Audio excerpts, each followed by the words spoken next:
Nananawagan ako sa aking kapatid, ng ating mahal na Pangulong Bongbong, na kung mahina ang aking boses na mag-isa, ngayon nawa ay marinig mo ang sama-samang sumamo ng taong bayan. Kasi nung siya ay nagsona, nung ikaw ay nagsona, nagsabi ka ng mga proyektong dapat unahin. Ngayon sinusuway ka na ng mga ilang tao na akala mo siguro makakabuti para sa atin at para sa bayan.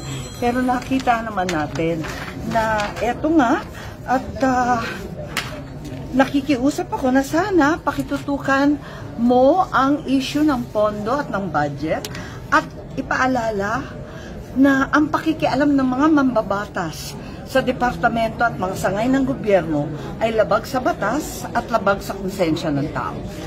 Sabi niyo, sinisiguro ko sa taong bayan na hindi ako kailanman pumirma ng anumang papel hinggil sa budget ng 2025 o sa BICAM report na yan na nagsusulong na magbawas ng pera sa mga lehitimong proyekto.